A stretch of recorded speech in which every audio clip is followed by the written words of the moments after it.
Okay, अभी हम लोग पैरेलल सर्किट के बारे में डिस्कस करेंगे। पैरेलल सर्किट का जस्ट एक ओवरव्यू मैं आपको लास्ट लेक्चर में दे चुका हूँ जो सीरीज में था, और उससे पहले भी मैं करंट वाले पार्ट में दे चुका हूँ, बट ठीक है मैं वापस पढ़ाऊंगा जो पहली बार ये देख रहे हैं।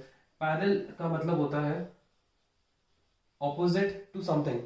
जाहिर सी बात है, जब आप किसी को पूछते हो फोन करके कि भाई आप कहाँ पर हो, तो वो बोलते हैं कि यार मैं तेरे पैरेलल ही खड़ा हूँ। मतलब कोई भी अगर कोई चीज है उसके ऑपोजिट में जो भी चीज होती है उसको हम पैरेलल बोलते हैं। तो पैरेलल सर्किट में होता है, या उसमें क्या होता है, इसमें बेसिकली रेजिस्टर्स होते हैं जो एक दूसरे के पैरेलल होते हैं। ठीक है, एक दूसरे के पैरेलल होते हैं। तो ये इसके पैरेलल है और ये इसके पैरेलल है, बहुत ही जाहिर सी बात है। अगर मैंने इसको सर्किट में कनेक्ट किया है तो इसको हम बोलते हैं पैरेलल कनेक्शन। इसको हम क्या बोलते हैं? पैरेलल कनेक्शन बोलते हैं। मान लीजिए ये है R1, ये है R2 और ये है R3। इसको मैंने एक सेल के अक्रॉस कनेक्ट किया है जिसका पोटेंशियल है मान लीजिए V। इसका पोटेंशियल डिफरेंस कितना है? V। इसमें से कुछ करंट फ्लो हो रहा है, हम अज्यूम करके चलते हैं, मान लीजिए इसमें से जो करंट फ्लो हो रहा है वो है I। Okay, so let us assume that the current that is flowing through the circuit is I। Now remember, in parallel there is one important thing, and that is in parallel the potential difference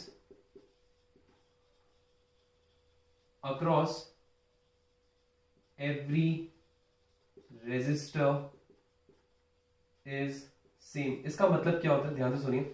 अगर इधर V है और मान लीजिए अगर मैंने इधर एक वोल्ट मीटर लगाया है तो ये मुझे कितना पता है? अगर मान लीजिए V3 है तो मुझे पता है कितना रीडिंग देगा, ये मुझे देगा V। अगर मान लीजिए आपने यहाँ पर एक वोल्ट मीटर लगाया और मान लीजिए अगर ये V2 है तो ये मुझे कितना रीडिंग देगा पता है? V।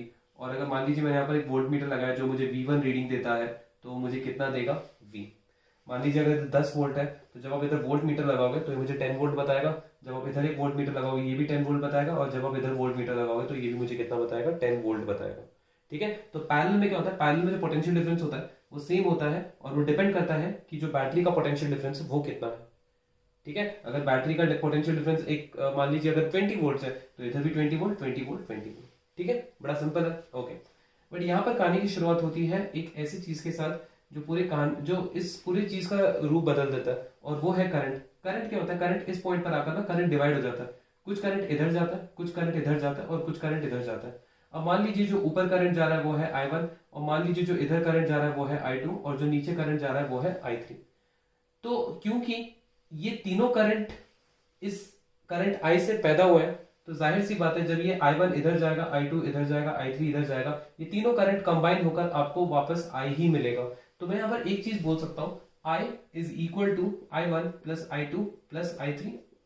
राइट, नाउ मुझे पता है ओम्स लॉ क्या होता है। Ohm's law is what? V is equal to IR, so I can say that I is equal to V upon R। Correct, I can say that I is equal to V upon R। So this I can write it as V upon R। Right, now I1 I can write it as V upon R1, okay, because this is V and this is R1, plus I2 I can write it as V2 upon R2, plus I3 we can write it as V3 upon R3। now we know that the potential difference across every resistor is same। मतलब अगर यहाँ पर V है तो यहाँ पर भी V होगा, यहाँ पर भी V होगा, यहाँ पर भी V होगा। मतलब V3 मुझे कितनी V1 मुझे कितनी रीडिंग देगा? V देगा। V2 मुझे कितनी रीडिंग देगा? V देगा। और V3 मुझे कितनी रीडिंग देगा? V देगा। तो V अपॉन R3। ठीक है, अब जाहिर सी बात है, अब मैं इसमें से V कॉमन ले सकता हूं, तो आपके पास बचेगा क्या? 1 upon R1 plus 1 upon R2 plus 1 upon R3। ये और ये कैंसिल हो जाएगा, तो आपके पास जो फाइनल इक्वेशन बचेगा वो बनेगा 1 upon R equal to 1 upon R1 plus 1 upon R2 plus 1 upon R3। ये मेरा होगा टोटल इक्विवेलेंट रेजिस्टेंस। ठीक है, तो जब आपके पास तीन रेजिस्टर जो एक दूसरे के पैरेलली कनेक्टेड है तो उसका जब हम इक्विवेलेंट रेजिस्टेंस निकालेंगे वो कुछ इस तरीके से निकालेंगे, 1 upon R equal to 1 upon R1 plus 1 upon R2 plus 1 upon R3। Now इस पार्ट को हम थोड़ा एक प्रैक्टिकल एग्जांपल से समझने की कोशिश करते हैं। ठीक है, तो अगर आपने लिख लिया हो तो इसको कॉपी कर लीजिए। चलिए इसको हम इरेज कर देते हैं।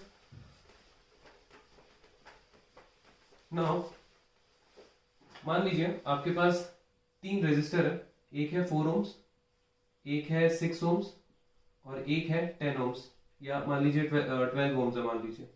इसको हमने पैरेलली कनेक्ट किया है। तो अगर मुझे इसका इक्विवेलेंट रेजिस्टेंस निकालना है तो मैं कैसे निकालूंगा? बहुत सिंपल है, 1 upon R equal to 1 upon R1 that is 4, 1 upon R2 that is 6 and 1 upon 12.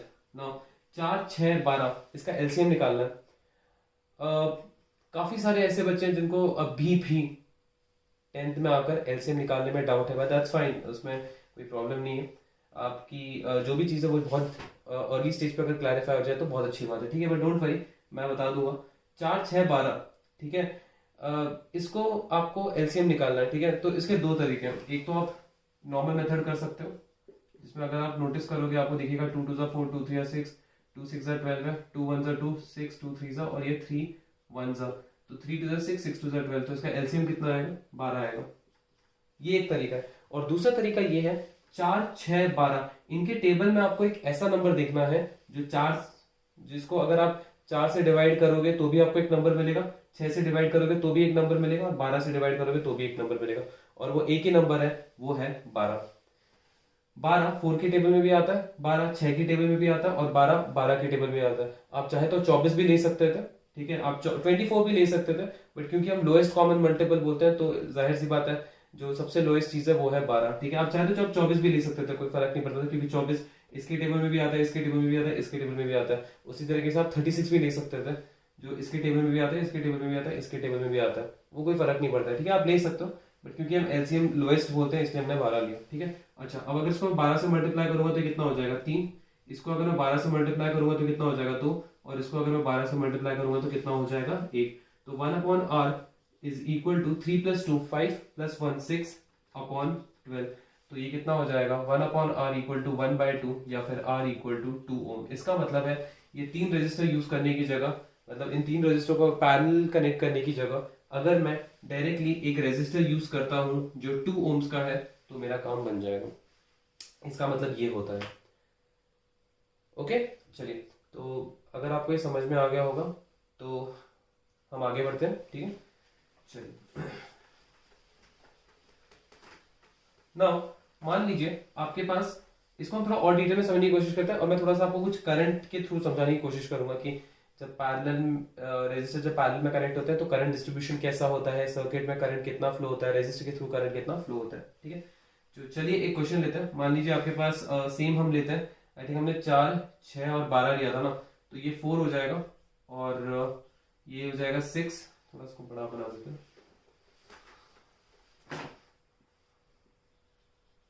ये हो जाएगा 4 ओम, ये हो जाएगा मान लीजिए 6 ओम, और ये हो जाएगा मान लीजिए 12 ओम्स।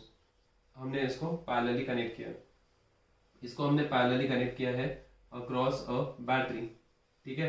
बैटरी का जो पोटेंशियल डिफरेंस है मान लीजिए वो है 12 वोल्ट, मान लीजिए वो है 12 वोल्ट। और सवाल सबसे पहला ये है, सबसे पहला सवाल ये है, calculate current through the wire. Generally जब वायर में बोला जाता है मतलब बेसिकली हम इस करंट की बात करते हैं, इस करंट की, मतलब जनरल आई निकालना है आपको, ठीक है। अब अगर मेरे को आई निकालना है तो मेरे पास V है, मेरे को आई निकालना है, अब मेरे को R चाहिए, तो मैं क्या करूंगा, मैं पूरा इसका इक्विवेलेंट रेजिस्टेंस निकालूंगा, पूरा इक्विवेलेंट रेजिस्टेंस निकालूंगा मैं। तो इसका इक्विवेलेंट रेजिस्टेंस कितना आएगा? 1 upon R equal to 1/4 plus 1/6 plus 1/12, जो आई थिंक हम लोगों ने किया था, तो इसका आंसर आया था 12 आया था। फिर हमने इसको इंटू किया था 3 + 2 + 1 किया था, तो आई थिंक हमारा आंसर आया था 1/2 आया था, क्योंकि 6/12 हो जाएगा, तो R इक्वल टू 2 ओम्स आएगा। तो मतलब आपके पास R कितना है? 2 ओम है, और वोल्टेज कितना है? 12 वोल्ट है। तो जाहिर सी बात है करंट कितना फ्लो होगा? V is equal to I R. V है 12, I निकालना है, और R 2 है, तो करंट कितना होगा? 6 एम्पियर। इसका मतलब है इसमें से जो करंट फ्लो हो रहा है वो है 6 एम्पियर का करंट। समझ गए? 6 एम्पियर का करंट फ्लो हो रहा है इस पूरे सर्किट में, इस पूरे सर्किट में 6 एम्पियर का करंट फ्लो हो रहा है, ठीक है। पर जब हम पैरेलल का चीज कर रहे थे, हमने यहां पर बोला था कि यार करंट जो है ना, करंट इस पॉइंट पर आकर करंट डिवाइड हो जाता है, करंट डिवाइड हो जाता है। तो काफी सारे लोगों का एक मिसकंसेप्शन है, उनको लगता है कि 6 एम्पियर का करंट है तो 2 इधर जाएगा, 2 इधर जाएगा, 2 इधर जाएगा, ऐसा लगता है उनको, क्योंकि उनको लगता है कि 3 हिस्सों में डिवाइडेड है। तो इसीलिए अगर 6 हिस्सों में डिवाइड होता तो वो लोग बोलते थे कि यार 1 एम्पियर जाता है। देखिए ये ऐसा काम नहीं करता, ठीक है। कभी भी जब करंट 3 हिस्सों में, मतलब अगर 3 पार्ट्स है, तो ऐसा नहीं है कि वो इक्वली डिवाइड हो जाए, जरूरी नहीं है, बिल्कुल भी जरूरी नहीं है। हम वो आइडेंटिफाई कैसे करते हैं, देखिए ये 12 वोल्ट है, आपने अगर इसके अक्रॉस एक वोल्ट मीटर कनेक्ट किया तो वो मुझे कितनी रीडिंग देगा, 12 वोल्ट की रीडिंग देगा क्योंकि ये 12 वोल्ट है। सिमिलरली अगर मैंने यहाँ पर एक और वोल्ट मीटर कनेक्ट किया तो मुझे वो कितनी रीडिंग देगा, 12 वोल्ट की रीडिंग देगा। और सिमिलरली अगर मैं यहाँ पर एक और वोल्ट मीटर कनेक्ट करता हूं तो वो मुझे कितनी रीडिंग देगा, 12 वोल्ट की रीडिंग देगा। Okay clear. अब सवाल ये है कि मेरा सेकंड सवाल ये है, calculate current through 4 ohm resistor, 6 ohm resistor and 12 ohm resistor. मतलब 4 ओम में से, इसको मैं थोड़ा सा इससे मार्क कर देता हूं, मतलब 4 ओम रेजिस्टर में से कितना करंट पास हो रहा है, 6 ओम रेजिस्टर में से कितना करंट पास हो रहा है और 12 ओम रेजिस्टर में से कितना करंट पास हो रहा है। ओके देखिए इस पॉइंट पर मैं इसको मिला देता हूं, आई थिंक आपको समझ में आ गया होगा। इस पॉइंट पर आपके पास V है, V कितना है 12 है, I मुझे निकालना है, R कितना है 4 है, तो I कितना हो जाएगा 12/4, इसका मतलब 3 एम्पियर। मतलब इसमें से जो करंट पास हो रहा है वो है 3 एम्पियर का। ओके अब इसमें कैलकुलेट करते हैं। आपके पास V है 12, मुझे करंट निकालना है और R कितना है 6 है, तो I is equal to 12/6 that is 2 ampere. इसका मतलब है यहां से जो करंट पास हो रहा है वो है 2 एम्पियर का। और जब ये करंट नीचे आएगा तो वहां पर V कितना है, V 12 है, I मुझे निकालना है और R कितना है 12 है, तो I कितना आएगा 1 एम्पियर। मतलब यहां से जो करंट पास हो रहा है वो है 1 एम्पियर का। अब आप नोटिस कीजिए ये जो 6 एम्पियर का करंट था, ये 6 एम्पियर का करंट 3 में डिवाइड हुआ, 2 में डिवाइड हुआ, 1 में डिवाइड हुआ। ठीक है, जब ये 3 एम्पियर का करंट यहां पर आएगा, जब ये 2 एम्पियर का करंट यहां पर आएगा, जब ये 1 एम्पियर का करंट यहां पर आएगा, तो तीनों मिलकर कितना एडिशन देगा, 6 एम्पियर देगा। मतलब आपको 6 एम्पियर का करंट ही पूरे सर्किट में घूमता हुआ मिलेगा।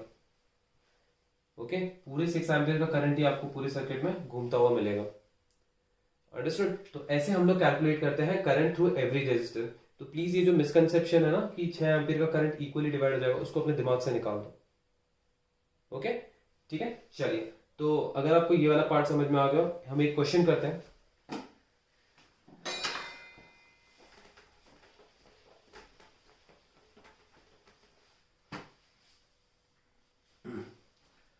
मान लीजिए आपके पास कुछ एक सर्किट दिया हुआ है कुछ इस तरीके से।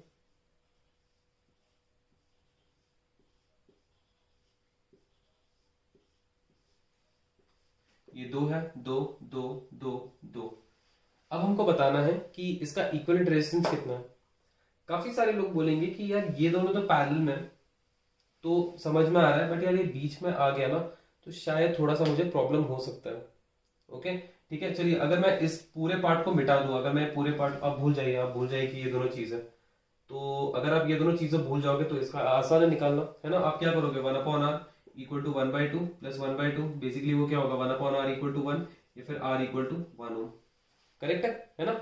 इसका मतलब है ये जो रेजिस्टर, ये जो दोनों जो पैरेलली कनेक्टेड है, इसको मैं सिंप्लीफाई करके 1 ओम लिख सकता हूं, है ना। मतलब इन दोनों रेजिस्टर को पैरेलल में कनेक्ट करने की जगह मैं डायरेक्टली एक रेजिस्टर यूज कर सकता हूं जो 1 ओम का है। सिमिलरली यहां पर भी मैं डायरेक्टली एक सर्किट में एक रेजिस्टर यूज कर सकता हूं जो 1 ओम का है, क्योंकि दोनों मुझे सेम ही आंसर देंगे, और ये 2 ओम का इनके बीच में है। अब आप ध्यान से देखिए ये तीनों किस में है, एक ही लाइन में है। एक ही लाइन में जब कभी भी कोई चीज होती है तो हम क्या बोलते हैं, हम बोलते हैं कि वो सीरीज कनेक्शन है। तो इसका इक्विवेलेंट रेजिस्टेंस कितना हो जाएगा, इसका इक्विवेलेंट रेजिस्टेंस हो जाएगा 1 + 2 + 1, तो आपका आंसर कितना आएगा 4 ओम। ओके ठीक है, तो ये क्वेश्चंस को हम ऐसे करते हैं। Got it. चलिए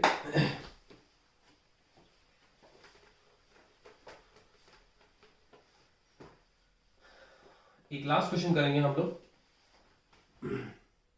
मान लीजिए आपके पास कुछ रेजिस्टर दिए हुए हैं इस तरीके से, ये है 4 ओम और ये है 10 ओम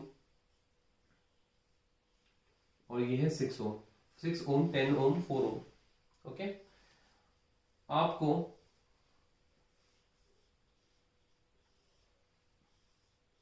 इसमें से जो करंट फ्लो हो रहा है, मान लीजिए इसमें से जो करंट फ्लो हो रहा है, ठीक है, करंट तो हम निकाल देंगे बाद में, करंट कैसे निकालना है। मान लीजिए 6 वोल्ट है, आपको बताना है कि सर्किट में कितना करंट फ्लो हो रहा है। पूरे सर्किट में कितना करंट फ्लो हो रहा है। ओके, देखते हैं इसको कैसे कर सकते हैं। सबसे पहले तो मैं क्या निकालूंगा, सबसे पहले मैं इसका इक्विवेलेंट रेजिस्टेंस निकालूंगा। तो ये कितना होगा, 1/R equal to 1/6 plus 1/4 plus 1/10, 6 4 10। जैसे मैंने आपको बताया, आप बड़े लॉन्ग मेथड से भी निकाल सकते हो, वो बहुत सिंपल है। बट अगर आप थोड़ा दिमाग लगाओगे, आपको एक ऐसा नंबर चाहिए जो 6 के टेबल में भी जाता है, 4 के टेबल में भी जाता है और 10 के टेबल में भी जाता है। आपको बेसिकली एक ऐसा नंबर चाहिए। तो अगर आप इसका एलसीएम लॉन्ग वे से करोगे तो आपको क्या मिलेगा, 2 3 6, 2 2 4, 2 5 10, 3 1 3, 2 5, 2 1 5, 5 1 5 2 10, 10 3 30 एंड 30 2 60। और अगर आप थोड़ा लॉजिकली भी लगाओ, 60 इकलौता नंबर है जो 6 के टेबल में भी आता है, 4 के टेबल में भी आता है, 10 के टेबल में भी आता है। सबसे लोएस्ट नंबर जो तीनों के टेबल में आता है वो है 60। तो मैं यहाँ पर क्या करूंगा, मैं यहाँ पर 60 लिखूंगा। मैं 60 को इससे मल्टीप्लाई करूंगा तो ये हो जाएगा 10। मैं 60 को इससे मल्टीप्लाई करूंगा तो आई थिंक ये हो जाएगा 15। और मैं इसको 60 को इससे मल्टीप्लाई करूंगा तो ये हो जाएगा 6। अब आप देखिए 1/R 10 15 25 25 और 6 31/60। तो R कितना आएगा, 60/31 ओम्स। मतलब इसका टोटल इक्विवेलेंट रेजिस्टेंस कितना आता है, 60/31 ओम। इसका मतलब है कि ये तीनों रेजिस्टर यूज करने की जगह मैं डायरेक्टली एक ऐसा रेजिस्टर यूज कर सकता हूं जो 60/31 ओम्स का है, जिसको मैंने एक 6 वोल्ट की बैटरी के साथ कनेक्ट किया और फिर मुझे निकालना है कि भाई करंट कितना फ्लो हो रहा है इसमें। ठीक है, अब मेरे पास V है इज इक्वल टू IR का फॉर्मूला लगा सकता हूँ। V कितना है, 6 है। I मुझे निकालना है और R कितना है, 60/31 है। अगर मैं इनको इस तरफ लेकर जाऊंगा और इसको नीचे लेकर जाऊंगा तो ये हो जाएगा 6 × 31 divided by 60 is equal to I। 6 1 6 10 यहाँ से 0 कैंसिल हो गया, पॉइंट यहाँ पर आ गया। तो आपका करंट कितना फ्लो हो रहा है, 3.1 एम्पियर। तो इसमें जो करंट फ्लो हो रहा है वो है 3.1 एम्पियर का। ठीक है, 3.1 एम्पियर का। अब मान लीजिए नेक्स्ट सवाल, एक लास्ट सवाल पूछ रहा हूं आपसे इसी क्वेश्चन में। Calculate current through 10 ohm resistor. 10 ohm resistor में से कितना करंट पास हो रहा है। तो मुझे बेसिकली ये निकालना है कि यहां से कितना करंट पास हो रहा है। बड़ा सिंपल सवाल है यार। अगर ये 6 वोल्ट है तो यहाँ पर पोटेंशियल डिफरेंस कितना होगा, 6 वोल्ट ही होगा। अब आपके पास V is equal to IR है, V 6 है। यहाँ से आपको निकालना है करंट क्या पास हो रहा है, तो मैं I ले लेता हूँ और R कितना है, 10 है। सो I इज इक्वल टू 6/10, कितना आएगा आंसर, 0.6 एम्पियर। अब यहाँ पर कितना होगा, 0.6 एम्पियर। आप चाहे तो आप 4 का भी निकाल सकते हो, आप चाहे तो आप 6 का भी निकाल सकते हो, आपको जो निकालना है आप वो निकाल सकते हो। ओके, तो पैरेलल से रिलेटेड क्वेश्चन ये थे। हालांकि हमने अभी तक वो सर्किट डायग्राम प्रैक्टिस नहीं किए हैं जिसमें सीरीज और पैरेलल दोनों का कॉम्बिनेशन है। वो मैं इसके लिए एक अलग सा वीडियो बनाऊंगा। ये वीडियो बनाने का मेरा एक ही मकसद था कि आपको पैरेलल के बारे में जो भी कॉन्सेप्ट है, लाइक लिटरली जो भी पूरा पैरेलल है, लाइक उसमें जब पैरेलल में करंट हर एक ब्रांच में से कितना करंट फ्लो होता है, वो कैसे फाइंड आउट करते हैं, पूरे सर्किट में कितना करंट फ्लो होता है, इक्विवेलेंट रेजिस्टेंस कैसे निकालते हैं अगर 3 पैरेलल में है, तो वो सब मैंने इसमें डिस्कस किया है। मैं एक अलग सा वीडियो बनाऊंगा जिसमें हम लाइक लिटरली पूरा हम लोग सर्किट डायग्राम को सॉल्व करेंगे, भले ही वो सीरीज हो, पैरेलल हो या फिर उसका कॉम्बिनेशन हो। ठीक है, तो आज के लिए इतना ही रहने देते हैं हम लोग। Thank you so much.